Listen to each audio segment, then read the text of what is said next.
Hello, BookTube, and welcome to Epic Comic Book Wednesday. This is a world's finest collaboration between Michael K Vaughan and myself, where we combine the forces of stately Vaughan Manor and Hyde Cottage to talk about the comic books on which we've wasted our youths. But we didn't have exactly the same youth, so I did waste a portion of my youth on this comic, whereas Mike had to come to it in one of those gigantic hardcover omnibus editions that he loves so much. He had to come across this in reprints, because I'm pretty sure he wasn't yet born in 1960 when this comic came out, the one that we're talking about today. It's Mike's choice, what we talk about, and he picked a winner for today. A really fun thing, the first appearance ever of the Justice League of America, which in the 21st century you would automatically think happened in a comic book called Justice League of America #1, but it didn't. The Justice League of America it seems impossible to believe now, but it was a new idea. It was a new concept. Put all these heroes together. That in this stellar lineup of this kind of traditional superheroes, that had only happened with the Justice Society of America in World War II. So the powers that be at DC Comics thought, well, this might not work. It's name recognition of the characters, but it might not work. So let's try it out first in The Brave and the Bold, which was an ongoing comic book, an ongoing monthly comic book. It was pretty lame. It was pretty lame. There was the Viking Prince. The only thing noteworthy about the pre-Justice League Brave and the Bold is that for a little while, Joe Kubert did the artwork for the Viking Prince, and it's amazingly good.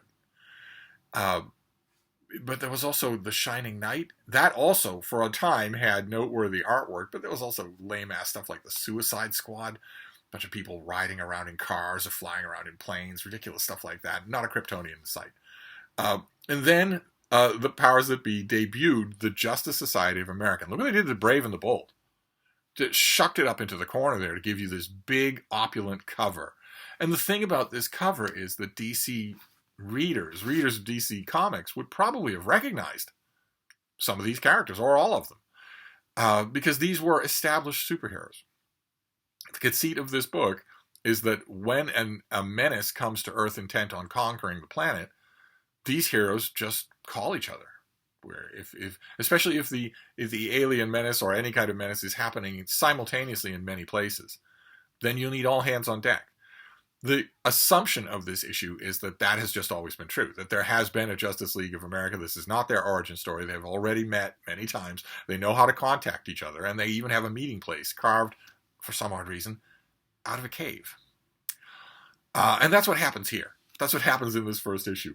You get our lineup, and you get our villain, Starro the Conqueror, who looks like a starfish. He looks like a giant starfish. Might as well get that out of the way first. And the story opens. This is Gardner Fox, the science fiction writer and the comic book writer, just an all-around terrific all-purpose hack. And artwork by an artist named Mike Sekowsky, who you're either going to love or hate. He can do very vivid work. Sometimes I very much like the way he plays with perspectives. He's terrible with action, and all of his characters look like Macy's Day parade floats rather than people. He famously, one writer acidically assessed him in the pages of the old Comics Journal and said that he's the only superhero comic book artist of all time who has never drawn a human body.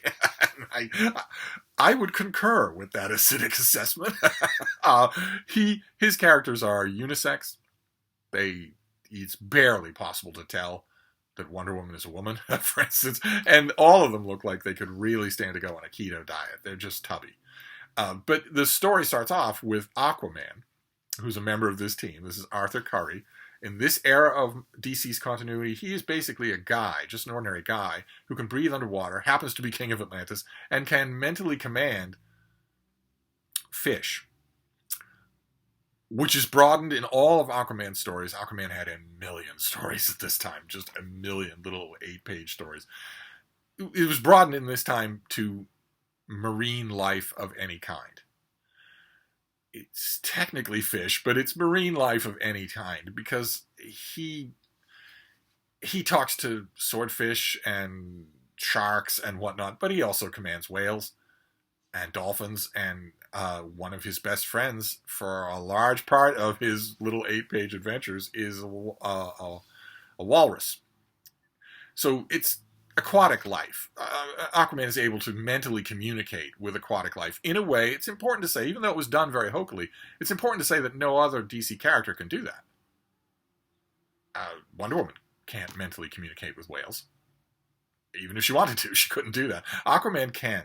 But in this period of the continuity, he can't do anything more than that. He can't break a bicycle chain. He can't uproot a phone pole, much less do anything else. And he gets a message from a little pufferfish in the ocean that has noticed that the night before, gigantic alien starfish crashed into the planet. Aquaman somehow missed this. And somehow he's not getting notice from all kinds of other sea life. Instead, he's just getting it from this little guy. Just, I've got a message for you.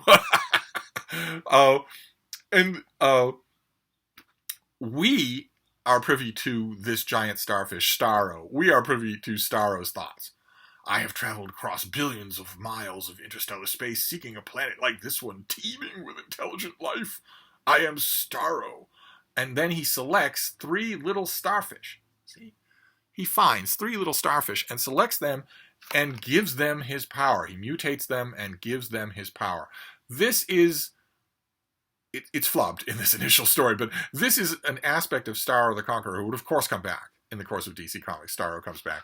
And one of the genuinely creepy aspects of Starro the Conqueror that is enhanced later on is this tactic of his multiplying himself. In much later issues, you get the great visual of little versions of Starro the Conqueror, little starfish plastered to people's faces, controlling their minds. You don't get that here. Instead, he just deputizes three starfish. He grows them, he mutates them, and he sends them out to conquer the world. Now, I don't know how much of this a pufferfish would have understood. See, the pufferfish is right there, listening to these plans, and for some reason Starro is saying them out loud, and for some reason the pufferfish can understand what Starro is saying, even though Starro does not come from Earth. Although, does Starro? Because he says, I am Starro. I have selected you 3 starfish who must be distant relatives of mine to help me conquer this planet. Why would Starro think that? He's never heard of convergent evolution? It's entirely possible that they aren't related to him at all. Did Starro come from Earth? Or did starfish come from the stars? I don't know. I don't know what Gardner Fox was thinking. I'm sure that he didn't think about it at all. He just wrote this as fast as he could. But the pufferfish hears all of this. That gigantic alien has come to Earth to conquer the planet. And he thinks that maybe Aquaman ought to know. Why? It's lucky that this pufferfish isn't eaten by someone else before he can get to Aquaman and give him this message. But once Aquaman gets the message, he does what this era's Aquaman would do, which is immediately to call for help, because he is kind of a tool. He has a great costume, and he's a very simple, elegant character, a wonderful, great, elegant character design and name. Aquaman is a great name, all that sort of thing. There's no depth or characterization to him or blissfully to any of these characters. They don't have individual personalities. Why would you want a superhero to have an individual personality? Now, that feels a little bit heretical in this case, because in almost every case of DC, the home of real superheroes, you will look over at Marvel Comics, the home of lamoid superheroes, and you will see a more dramatic version of the heroic template that you're getting here. In almost every case, that will be true, and it's never more vulnerable than with a character as lame as Aquaman. Because the Marvel, or timely equivalent of Aquaman, is Prince Namor the Submariner, who is 1,000 times better a character, just 1,000 times better, unbelievably more interesting in every way. It was only later that DC Comics would give Aquaman a slight power upgrade. That they would figure, if he can swim at, hundreds of knots an hour, if he can survive the pressures of the bottom of the ocean, then he's probably a lot stronger than a normal human being. A lot stronger. And if he comes from an alien race, basically he's a hybrid, like Prince Namor, he's one half merman, then maybe he would have biological oddities as well, that eventually, very gradually, decades and decades after the character's introduction, that started to work its way in. And I actually approve of that. I don't usually approve of retconning characters, especially in the real superhero company, but in this case, I'll take it, definitely. So Aquaman calls for help. He has a JLA-powered signal device. We've never heard of this before. This is the first time that the Justice League is appearing. What we are told is that his device is solar. It's solar-powered. A pretty odd choice, considering that you have a member who spends a lot of time down in the ocean. Also a little bit of an odd choice because another one of your members is a little bit vulnerable to fire. But that's what we're told it is. I think Gardner Fox just wanted that as a get-all mystical allowance for how this signal could reach everybody instantly. I think he was thinking, oh, it's solar, so it'll be the speed of light. I'm sure that he probably thought that. But the signal reaches all of the other members of the Justice League, and they are all of DC's most famous characters at the time. All the ones who are holding down background features of their own or who fans had written in about. The signal, for instance, goes to Wonder Woman, who is sitting in her car with Steve Trevor. They're just talking, of course, and she says to him a classic line. She says, "As I've told you before, Steve Trevor," she calls him Steve Trevor, "I can't marry you until my services are no longer needed to battle crime and injustice." I hope he doesn't believe that. I heard that same line from Deb, not once, but twice. And I believed it both times. It's obvious malarkey. But she gets the message and calls her robot plane, which responds to her mental commands and is one of her gimmicks. At this era, Wonder Woman was surrounded by gimmicks. She had her invulnerable Amazonian bracelets. She had her lasso. She had her tiara. She had her belt. And she had her plane. This was in an era when the most that Wonder Woman could do was glide on air currents. She couldn't actually fly under her own power. And again, the character got an upgrade, and I wholeheartedly endorse it. If Wonder Woman has the powers of the gods, she should be able to fly. And it's one of the only DC universe, cinematic universe sequences that I truly love is the sequence in the second Wonder Woman movie where she basically teaches herself how to fly. I think that sequence is wonderful. The rest of the movie I could live or die with, but that scene I love. And in DC Comics, gradually, Wonder Woman has that ability. So she goes from being able to glide on air currents to being able to fly under her own power, and the invisible plane sort of disappears, no pun intended. But this signal goes out to her, and it goes out to Superman, but Superman is currently in orbit, smashing meteors so that they don't hurt the Earth. Why he can't just look at them and disintegrate them, I don't know. Why this needs to slow him down at all. But he says, well, you'll just have to excuse me. I know that it's important, but I need to protect the Earth. Apparently, the Justice League signal is just, let's all get together, and with no information.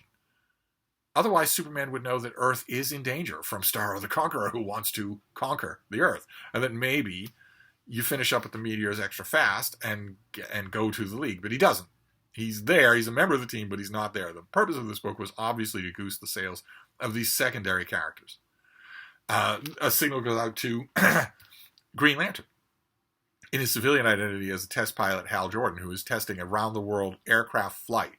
He switches to Green Lantern togs and then uses his ring to get the plane to do its round-the-world flight anyway. And he never checks back in on it. So it's going to show up, at Cape Canaveral empty. It's going to raise a few questions, I would think. And Batman gets the message. As you can see, he's just driving around, which is what Batman does. At this point in the continuity, Batman is just a tubby guy in a costume with a cape. He doesn't have any superpowers. Of course, Batman never does have any superpowers, but he also isn't any kind of presence. He's not the kind of presence that was retconned into existence for modern-day comics. Batman is one of the few instances where a character was retconned to his original format. Batman was originally an extremely ominous, dark figure of the night. And then he became this guy, this smiling Mr. Gadgets guy, and had tons and tons of great adventures. I'm sure that Michael K. Vaughan has $150 hardcover omnibuses of all of those adventures. It was only years after this that a particular writer decided, no, let's go back to making him a vengeful creature of the night. Turns out that works really well with the Justice League. This guy did too, but he's useless. And he gets the message that Aquaman needs help and says, well, I've got a crime ring to deal with here in Gotham. I'll get to them when I get to them. I'll get to the League when I get to them. So very conveniently, the two best-selling heroes in the DC lineup, Superman and Batman, are not going to be part of this Justice League adventure. The best-selling hero was Superboy. But of course, he's in the past, so you can't use him. Then we get another lameoid character, the Flash, who can run really fast. At this time in DC continuity, the Flash can run really fast, but there's no supernatural element to him. There's nothing called the Speed Force or anything, no God particle, stuff like that. Instead, he can just run really, really fast. And his costume, we're told, or creates some sort of aura that protects him from burning up at the friction of his own motion. Here he is thwarting a tornado.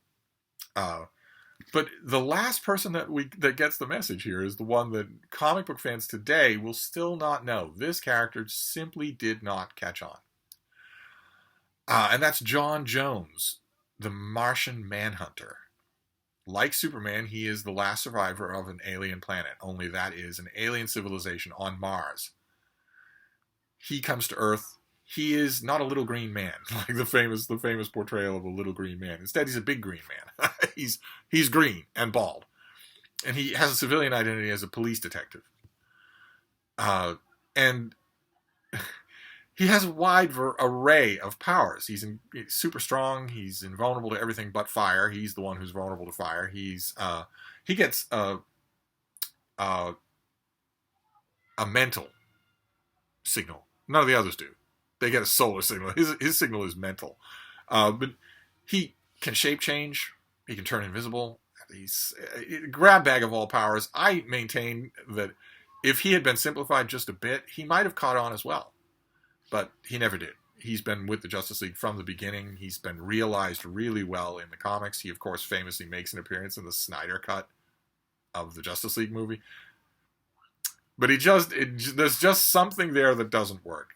There's something about him that is overly fussy.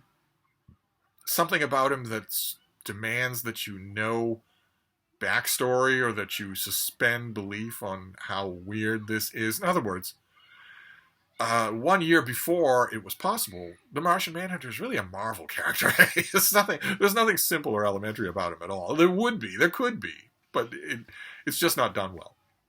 And they all get together in their Art Deco 1960s cave lair with the sunken round panel lighting in the ceiling, these accent chairs that would be extremely collectible nowadays. We're actually even told, Gardner Fox mentions that their headquarters modernistically outfitted. They get together to talk about this menace. Why they would need to do that. Why you would need to have a sit-down table meeting about someone who's planning to conquer the world instead of getting right on it. It doesn't take much for, to devise a plan of action. Interesting, the plan of action is devised by Barry Allen, by the Flash, who insists that they split up into teams and gives himself the only solo team. That's kind of interesting in a way. In this particular era, Hal Jordan is a test pilot, but you get the sense that he's pretty tight with the U.S. Air Force. In this particular era, Wonder Woman in her civilian guise is a member of the U.S. military. And in this particular era, the Martian Manhunter and the Flash are both cops in their civilian life. So it's heavily square, Daddy-O. We'll be getting to that. Don't you worry. Because we're getting an original character in the story. We've got all these characters who are established, but we're getting two original characters in this story. One is Starro the Conqueror, an evil, mind-devouring alien warlord. And the other is true evil. But our team breaks up. We get in the original issue here, I don't know if this is reprinted this has been reprinted a million times. We get a little public service thing. Kurt Swan artwork, that's Superboy, not Superman, telling teenagers that, it's fun to help people. Find some sort of civic organization that needs you to volunteer and give them your time. You'll enjoy it. It's not just that you'll get your parents off your back. You'll enjoy it. It's fun to help people. Superboy, as always, is completely right. When in doubt, always listen to a muscular teenage boy from the Midwest who's dressed in spandex and has a beagle. It's always a good idea. But then we get classic Gardner Fox stuff. Once that happens, Gardner Fox loves to give you separate chapters to your story. So he has Green Lantern square off against one of those mutated starfish. And the starfish in question is attacking an Air Force vessel and badly mauling it. And Green Lantern is concerned about that. He's concerned with his fellow flyboys. Pretty good Sikowski artwork. Pretty good. Like I said, see what he does with perspective. You always feel when characters are far away from something, when they're close up to something, when they're closing on something.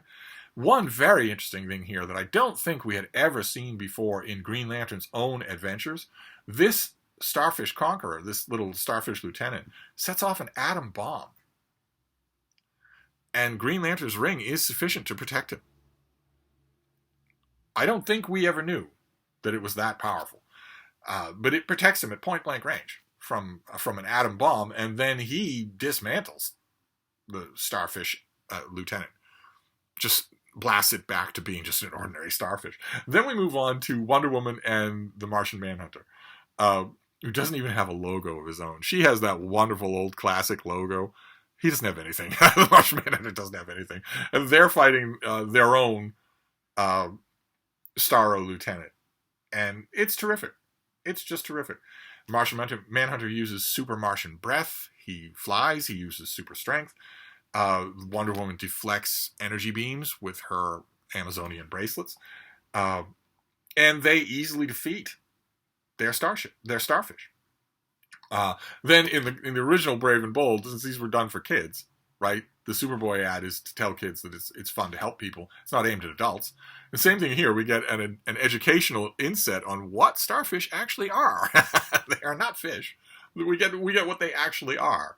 And we also get a prose discussion, a rendition of a discussion in front of a congressional panel about faster-than-light travel in 1960. The writer, probably it was Gardner Fox in 10 minutes, takes the transcript and does it up as dialogue. But it's not a short story of any kind. Then we get the Flash facing the last of these Starro lieutenants. Gardner Fox lived to be like 200 years old. He might still be alive. But after he was 16 years old was the last time that Gardner Fox ever ran. Ever. Even for an L train. He never did. And you can tell. Because I don't know what the Flash is doing there, but it's not running. But he approaches this other Starro character. But the real evil is lurking on the front lawn. This is Snapper Carr. He is a 60s kid with the zoot suit and the cuffed pants and gimmicks all his own, and the weird way that middle-aged Jewish comic book writers thought kids talked in 1960. The lingo that they were laying down. He's mowing the lawn. We're going to find out later that he's not only mowing the lawn, but oddly enough, bathing in lime. But he says, man, this grass mat is the coolest. Wait till Daddy-O casts his orbs on it. Casts his orbs means looks at it. Wait till he sees it. But they're brainwashed. Everyone in town is brainwashed by this Starro thing. Which is interesting. The other Starros couldn't brainwash things, but this one can. Snapper Carr is not affected. And if you read this issue, I'm sure that it's available online, your immediate thought will be, he's not brainwashed because he doesn't have a brain. That's why. He's an incredibly annoying, tokenistic character. But no, there's another reason. It's the lime that he was treating the lawn with. But he's being targeted by the Starro Lieutenant, and Flash has to save him. And really, when you look at the list of crimes that we can attribute to Barry Allen Flash, this is the worst of them. This is the worst of them. It's bad enough that he doesn't kill Snapper Carr on his own, and that none of the League do. Imagine all the creative ways that they could do it. I'd take an anthology issue that just shows us one potential death of Snapper Carr at the hands of a Justice League member after another. Not only does Flash not kill him, he saves him. Even though he doesn't like him, which is a point that I really like. He says, everyone in Happy Harbor is in a trance except you. Why weren't you affected like the others? And Snapper Carr says, I don't know, Flash. Man, I'm bugged. I'm really swinging, casting orbs on you like this, Flash. like I'm having a happy mare, you dig? And Flash tells him, Barry Allen's Flash has the same initial reaction to Snapper Carr that everyone had, and everyone's had ever since. He says, I can't stay here to talk to you, young fella. Besides, I'm not sure I do dig you. I'm sure. Flash goes to work dealing with this Starro lieutenant. He uses the vibrational abilities that he has as an adjunct of his super speed, and manages to destroy the thing and zoom Snapper Carr's buggy, because of course he has a buggy, back to town, where we learn that the lime that he was using to treat his lawn somehow protected him from Starro's mental influence. And Starro is not happy. He is not in the ocean anymore. He's in the desert. And he's flying all around the world. No one seems to be paying any attention to him. And Superman is still up there smashing meteors. He's not happy, though. My starfish deputies have been destroyed, but not before they completed their missions. The atomic energy of the first deputy was relayed to the second one. The second transferred the scientist's knowledge to the third. And from the third I learned I can control human minds as it controlled them. The Earth is mine. So the lieutenants are learning things that Starro doesn't know, including something that will be essential to this character in future years, which is mental domination.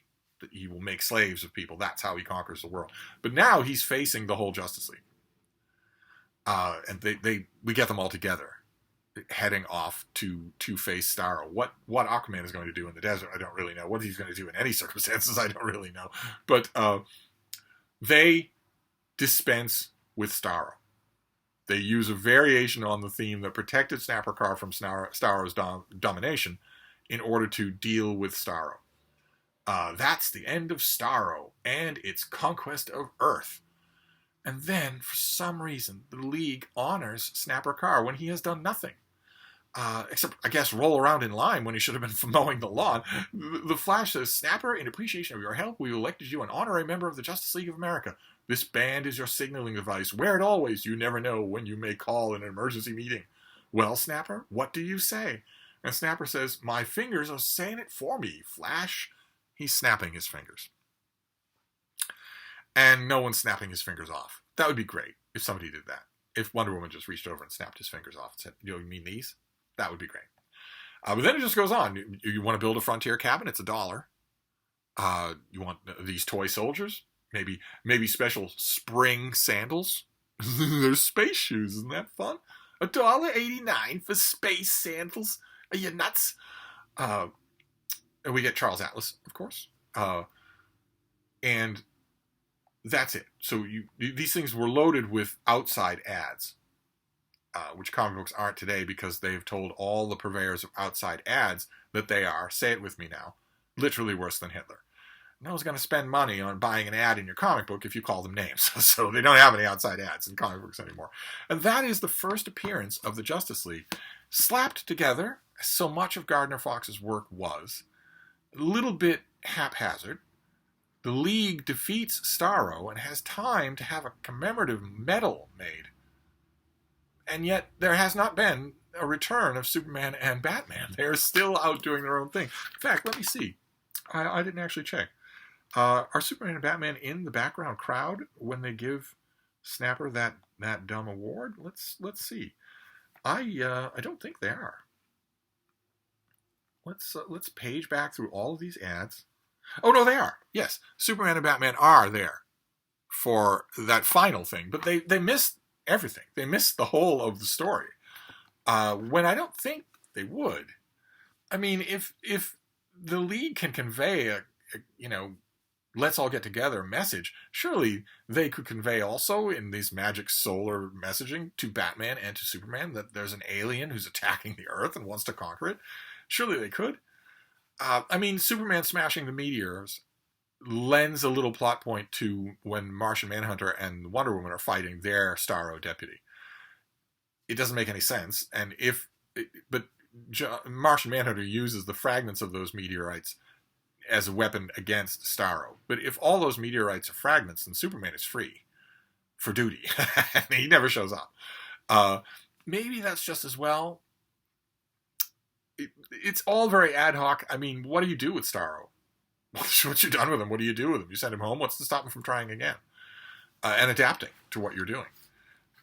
And of course he does in later stories. But the main problem with the Justice League of America is that it was an ill-fitted meeting between business number crunching and what would make any sense on the page. Now, it's not the first time that has happened. Comic book companies, comic book creators, editors, and writers are told all the time, here's the thing we want you to do for money's sake, make it work.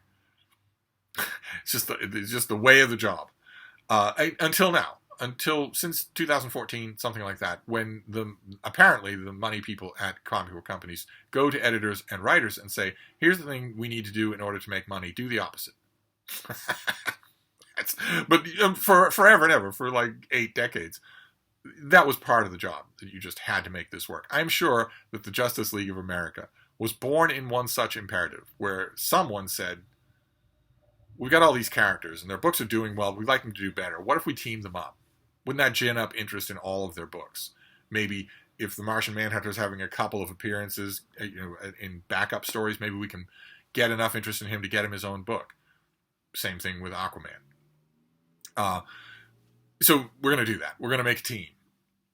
Okay, on a business level, that makes sense. But in the real shared continuity of the comic books, the Justice League of America, in its original incarnation, presents you with a pretty big problem. It shares two qualities in common with the Justice Society of America, which had been a superhero team 20 years before. It shares two qualities in common with that team, among many others. One is that both had an annoying sidekick, although the Justice Society of America's annoying sidekick had access to superpowers. So all he had to do was say something, and he could command basically an all-powerful genie. So he was at least able to hold his own. He was a teenager, but he was at least able to hold his own. Whereas Snapper Carr, no, not at all. Give him to Starro. Even if Starro doesn't want him. Just sacrifice him. And the other quality that these two teams have in common is that they're ridiculously overpowered.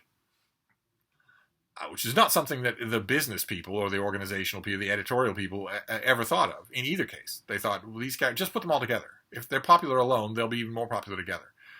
As a result, the Justice Society of America had a handful of characters who could do literally anything.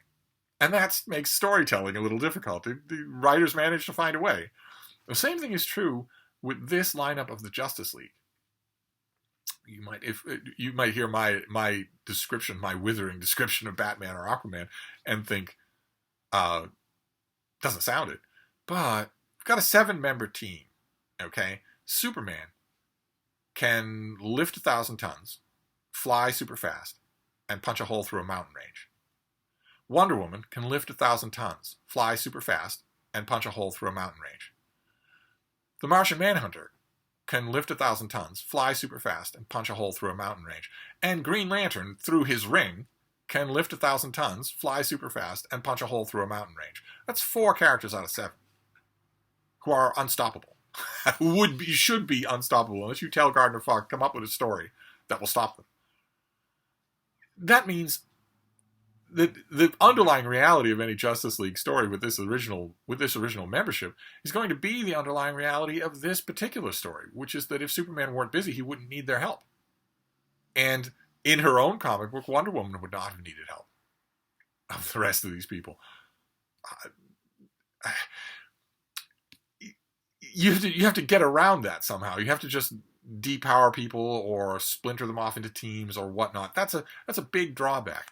But it's not as big a drawback as the one I started with, which is Aquaman. In this era's conception of Aquaman, he has the ability not just to talk to aquatic animals, but to command them to do things. He refers to them as his friends, but swordfish aren't going to all swim together and make a cage so that you can capture a gangland thug. They're not going to do that unless you tell them to do that. They're not going to want to do that. No amount of friendship is going to make them do that. What they want to do is be out hunting for food. They're not going to make a cage to do that. Whales are not going to make a step ladder so you can step on them and get to shore or get to an ocean liner or something like that. They're not going to do that unless you make them do that. And often, in Aquaman's early adventures here, He had a backup story that was just going on forever and ever in Adventure Comics. In those backup stories, as often as we hear him talking to these aquatic creatures, we also hear him commanding them, using his telepathy to make them do things. And as we've seen, that definitely applies to to creatures on Earth that are not fish. Aquaman routinely commands dolphins and whales. He has a walrus as a best friend. He routinely does that. And we are told in this issue that Starro is a starfish. that he himself says that he is connected to Earth starfish, which means this whole story stops before it even starts. Starro lands in the ocean. He says, I'm going to mutate these starfish and I'm going to conquer the world. And Aquaman says, I command you not to. And the story stops because Starro is a starfish. It's ironic that Aquaman was the butt of jokes in among DC fans forever and ever, especially in the Justice League, because it's so inconvenient to even have him around. He's only good in the ocean. And he's so gimmicky that it's so inconvenient to have him around, even, that Justice League fans forever and ever mocked his appearance. But in this first episode, in this first adventure that we see of the team, he's actually crucial. He should be able to stop the whole thing on his own. Even if you say Starro the Conqueror is similar to a starfish, but he's an extraterrestrial being, so maybe Aquaman doesn't even think to command him to stop. His lieutenants are starfish. They are Earth starfish. Aquaman should be able to make them do what he wants. But instead, we get a big adventure, and it's a lot of fun. It's a lot of fun. This is a wonderful pick on Mike's part to see these early Justice Leagues. I have them all. They were in. I forget how many issues of Brave and Bold they were in. Mike would know. It was only a few, though. It was only 2 or 3. It wasn't long at all. It wasn't long at all before the letters started pouring in, and the powers that be at DC Comics knew they had a hit, so let's put them in their own book. And then we get Justice League #1, and it went on from there for hundreds of issues. I have them all, and they are all, in their own way, wonderful. They're all in their own way really, really enjoyable. I have to admit, even Mike Sekowsky's artwork, I as the issues go on, I like it more and more. Even though nobody has a waistline, I still like it more and more. I just had this weird knockabout ragdoll action energy to it that is really enjoyable. These classic Justice League stories all started here with this one, where the powers that be at DC decided to resist the allure of giving a big pomp and circumstance first issue, an origin story. Instead, it's just, oh yeah, it's the Justice League, of course. When there's a big madness, we all come together. We'd only seen that in little bits and pieces before. If Batman might meet Green Arrow or something like that, or Superman, of course, Batman and Superman teamed up regularly.